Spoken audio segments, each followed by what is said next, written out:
It's time to fire this thing up.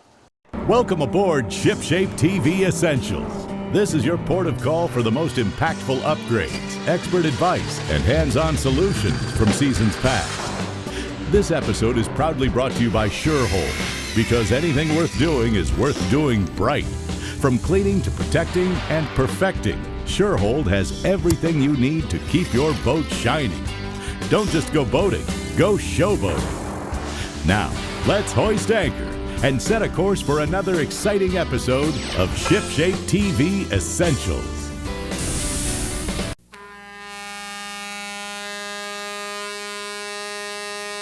If boating's your game, then you'll agree. ShipShape is the way to be. Out on the lake or on the sea, ShipShape means trouble-free.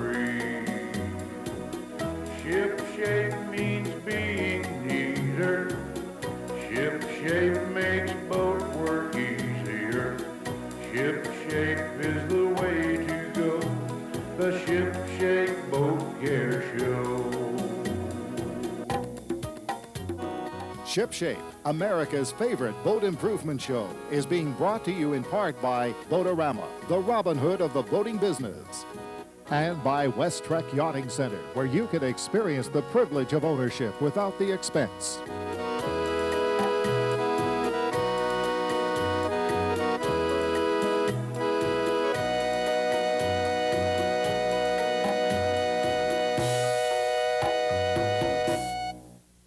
Thanks for tuning in to ShipShape, the Boat Improvement Show. I'm your host, John Graviscus, and I'd like to have you join us for the next half hour as we try to bring part of the marine industry into your living room via the TV set. Today we're going to be looking at installing a bow pulpit on our 24-foot Stamis project boat.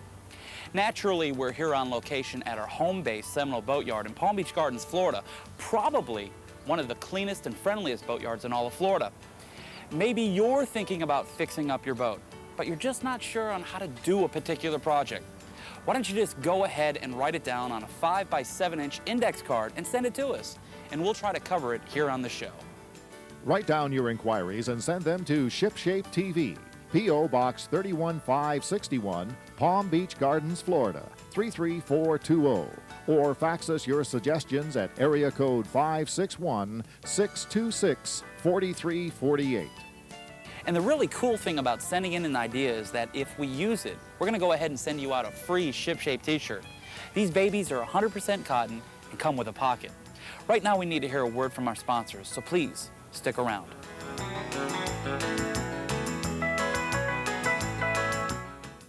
Now this place is called Beachcomber Fiberglass, located in Stuart, Florida. And with me is Michael Cohen. John, nice seeing you the today. Owner and founder of Beachcomber. Good to see you, Michael.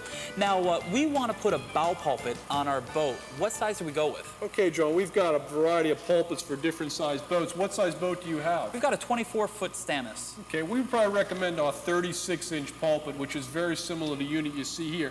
This is a 48-inch model. We offer these at 30, 36, and 48 inches. Okay.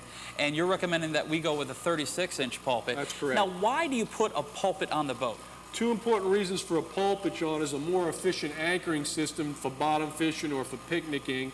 And even more important is to have an anchor readily accessible during emergency, during a loss of power. I gotcha. Now, you're recommending that we go with something called an anchor roller. Okay, we brought one out to show you. This is a particular anchor roll that we use with our units.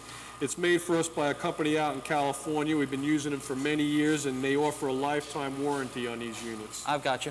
Price-wise, what are we looking at for a pulpit? Our pulpits start at $289, John. Fantastic. Now, I see that you've got something really cool going on over here.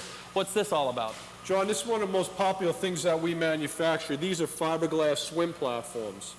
Now, I know a lot of people are getting away from the teak dive platforms and they're going to the fiberglass. That's correct, and that's where we fill the niche once people realize that they have an alternative to teak or if they have a boat that's never had a platform on it before, they come to us, and a lot of the more popular boats, we already have all the specifications and the transom curves on file. How do you accommodate those transom curves? We are able to take a measurement off the transom, and after building these for approximately 10 years, we have a lot of that information there, or else we provide the owner with written instructions how to get the proper transom curve. Well, Michael, I know you're running the busy shop, and I know you got to get back to work. We've got to head back to the project boat. Thanks for your time. Nice seeing you, John.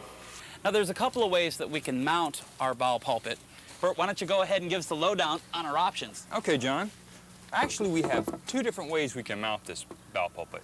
We could notch the pulpit to fit around a tow rail, or we could actually cut our deck and let it sit flush in the deck, but that's a lot of fiberglass work. Well, I definitely don't want to start cutting the boat apart. Why don't we go ahead and notch the thing out? Okay. John and I are going to lay down some lines so when we mount our bow pulpit and we get all done, we don't get down and look and say, hey, it's off to the left or off to the right, because you definitely don't want that. Okay, John, I got 12 inches there. Why don't you go ahead and put me a line on the back side. Okay. Coming straight off. Now remember, our bow pulpit is 15 inches wide, so we have to make sure that we take the line far enough over. Then simply we're going to reverse the process by flipping the square over and extending it out the other way. Again, ensuring that we're at least 15 inches across. We want to have a nice square line to work off of. Okay, John, try that. Okay. And there we go. I'm putting a center line on our bow pulpit.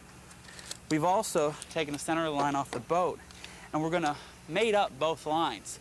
It'll kind of be like a crosshair on a rifle when we're coming off of the boat, giving us a nice square fit. Bert, how's she doing? I think I got it lined up, John. Let me jump up here and get a visual. Okay. Look pretty straight? Oh, it's looking excellent. Good job. What's the next step? Okay, John, what we need to do now is take our compass and find out where we're actually going to notch out our bow pulpit so it'll drop down over our tow rail. Great. We've positioned our compass 1 inch so we can transfer a line from our hull onto our bow pulpit. You just lay the compass along the hull, drag it back, and there's your line that we need to cut out. Now, the reason we've gone with 1 inch is that's the difference between the flat part of our deck and the top of our tow rail. We're using a saber saw to go ahead and notch out our bow pulpit. I went ahead and moved the cutting surface to match the angle of our bow pulpit. You also want to wear long sleeves and long pants when you're cutting fiberglass to keep the itch factor down, along with safety glasses and a good dust mask.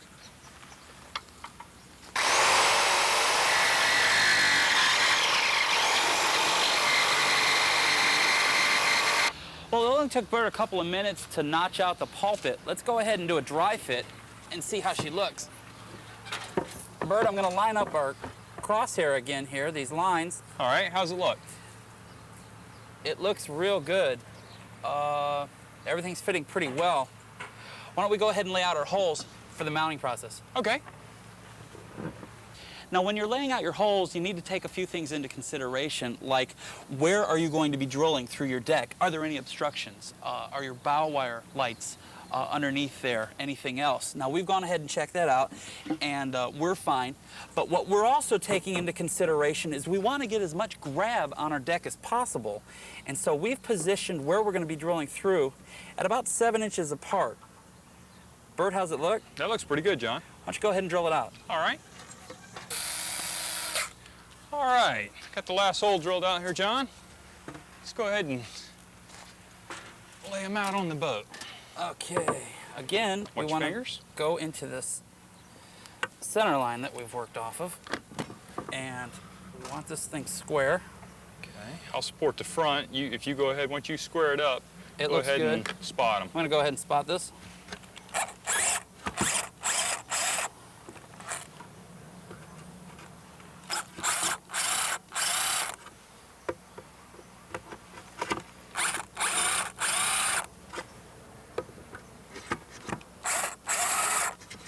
Okay, let's take a look at this. Let's see what we got. All right, Good job. I'll go ahead and hand me the drill and I'll go ahead and drill them out.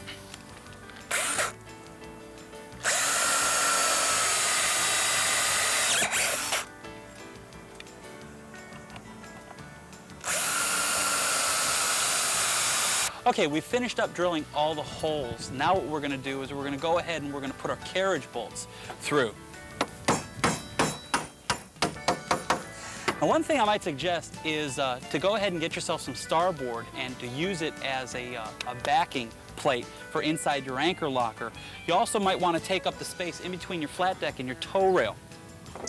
Now, what we're going to do next is we're going to go ahead and make sure everything's lined up. Then we're going to pull it back off, lay down a bed at 5,200, and we've got ourselves a bow pulpit. Well, while Bert finishes up here, I want to go and check out some additional hardware our boat's going to need. But first, we need to go to break.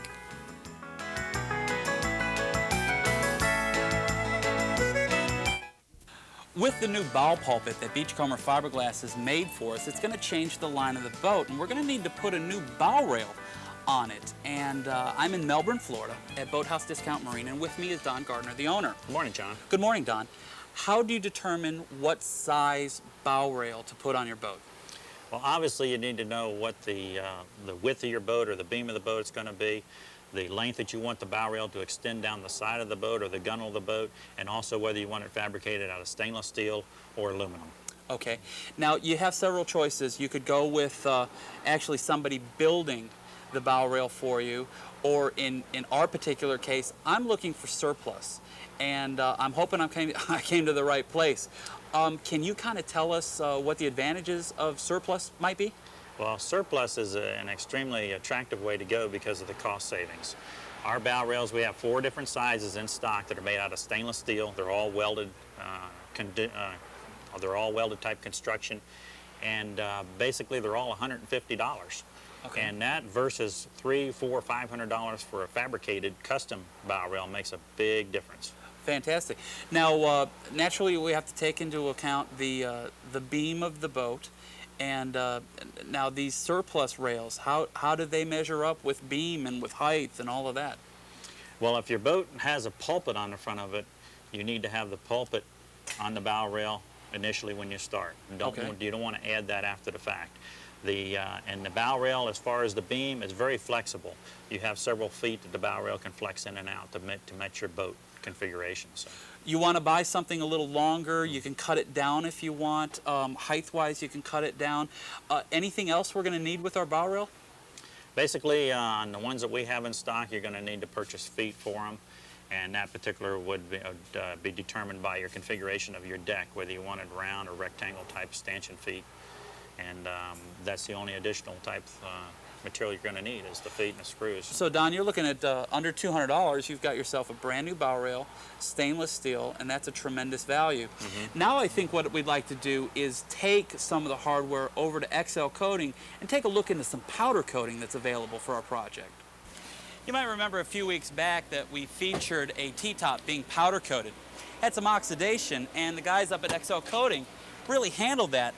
Well, I've got a very similar project with some of the hardware on our boat. You might remember Fred from XL Coatings. Fred, we've got these fighting chairs with some pretty heavy oxidation on them, and I was wondering what you thought. Well, let's look at them, John. They don't look too bad. We can clean them up. We've got some pretty heavy oxidation on it, and I don't know, should I throw them out or should we, John, we can, try to restore them? We can restore these. We can clean them up and powder them, and they'll be like brand new. Okay. We've got some other stuff here, Fred. We've got the, these are for our seats forward. Now this is aluminum, as well as some brackets, some bracketry. Right. I believe there's a little bit of stainless and aluminum together there. Some of this has to be taken apart. Where it will melt. But we can take all this apart for you. And we've got some grab rails from our hardtop that are stainless.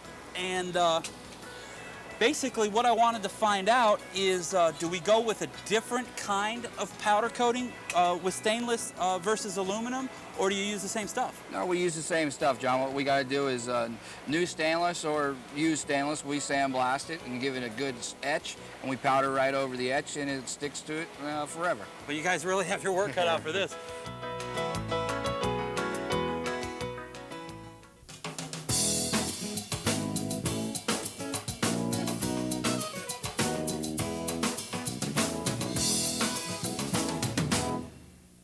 For the past couple of weeks, we've been talking about the Bayliner Trophy series, and today we're going to talk about another sister ship, but I want to tell you a true story. Last week, I was out on the Bayliner 2503 when Carlos, I caught my first blackfin tuna, and I think it was the boat. Congratulations, John. Of course it was the boat. Absolutely. You've been trying for a long time. I've been trying for a long time. That's why I moved down to Florida, is because I really get into fishing, and I can't think of a better fishing boat than the Bayliner Trophy series. Now, Carlos, this is a sister ship. This is the 1802. Big 18-foot fishing boat. It's a little different than what we've been showing for the past couple of weeks. We've been concentrating on the center consoles. Now we're going to show you that not only we have center consoles, we have walk-arounds. Walk-arounds. A lot of guys want the cuddy cabin, and they like that walk-around because you can still fish the entire boat. But if you want to get out of the sun or out of the elements, you've got a nice little cuddy. Because they call it a family boat. It's more, as you walk around, you got your little cuddy cabin, you got your cushions, you got your porta potty. This boat isn't for, you know, they're talking with families, they talk about quality time. This is the type of boat that you want to get for quantity time, and that's what families need. They need quantity, and this is something that the whole family can center around, is a really neat little fishing boat. Now, Bayliner and Boatorama, you set people up to where they don't have to go all over town to get stuff. True. You go to one location, and you set the guy up to where when he comes in, he can go out and fish right away. We give you boat, motor, and trailer. One price. Package deal. One price. Deals. Let's talk about this deal. Okay. How much are we looking at? 1802. Boat, motor, and trailer. We sell it for $18,995. I will discount it this week to $15,995. Boat, motor, and trailer. So you're taking $3,000 off. Not only that, John, I'm doing something else. We got good response with what we've been doing. Okay. Our free T-tops and our customer service. We've been in business 40 years because of our customers. They keep coming back. So you're going to continue the free T-tops? On the 1802, I will also give you a free T-top. It's a $3,500 T-top. That's a fair deal. You're going to come down and you're going to save about $6,500. Now, a lot of guys, we've been talking about this, they go out, they buy a boat, they have to wait a year or two to put the T-top on. Not at Boatorama. You come down here, you're going to get the boat, the motor, the trailer, and the T-top, one low price, low monthly payments. You're going to be doing business with the oldest Bayliner dealer in the entire Southeast, the largest, 4 huge locations, 80,000 square feet and growing. You don't stop there. You're not going to set somebody up on a boat that's been used, or you're not going to set somebody up on a boat that's dirty. No boat is ever in a parking lot at Boatorama. No, we have a huge warehouse. A huge warehouse. Huge warehouse that we keep all our boats, and then we distribute to different locations. Plus, all our stores are full of boats. Let's talk about those 4 stores. How do we get to a Boatorama and see one of these 1802s? Miami, Biscayne and 135th Street. Fort Lauderdale, that's where I am. Okay. 441 between Griffin and State 84. You're also in Pompano, and you're there to help the working guy. You're open late Wednesdays and Thursdays. Wednesdays and Thursday to 8 o'clock. That is so nice. You know, if you're out there working and you're really trying to earn that money to buy one of these boats, because this is why you moved to Florida, you're accommodating them, and that's on Copans and Federal. Little north of Copans. Okay, in Pompano. And then you have the South Palm Beach store, which is Hypoluxo and Federal. Tell us about that store. That's our newest store. We just purchased Palm Beach Yacht Center, so you know, wherever you live, we have a store close to you. If you want to get a blackfin tuna, get a Bayliner Trophy, guys. I'm telling you, Carlos. See you next week, See John. you next week.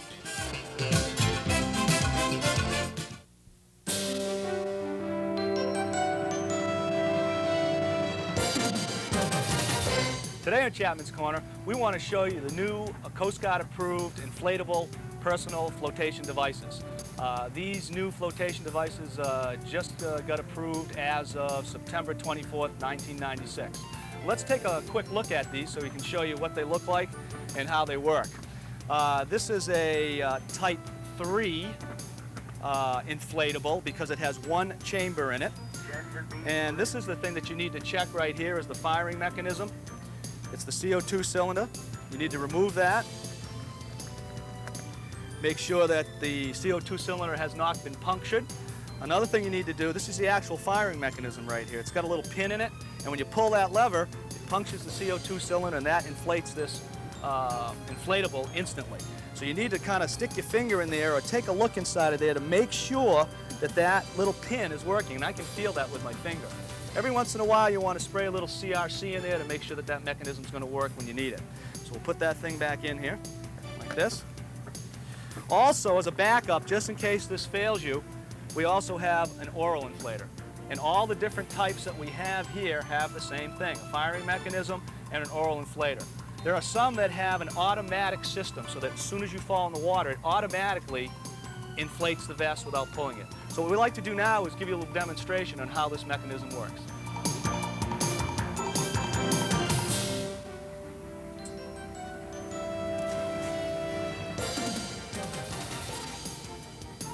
And you can see right now, she's pulled that inflator. It's inflated that vest very quickly for her. It takes a matter of a second or so. If that failed her, she could always go to the oral inflator, and you can see how well that works. The hopes of utilizing these new PFDs is that because they're so lightweight and they're not bulky like the old type, that more people are going to wear them all the time. From Chapman School of Seamanship, this is Tom Dante. If boating's your game, then you'll agree. Ship shape is the way to be. Out on the lake or on the sea, ship shape means trouble-free. Ship shape means being neater. Ship shape makes boat work easier. Ship shape is the way to go. The Ship Shape Boat Care Show.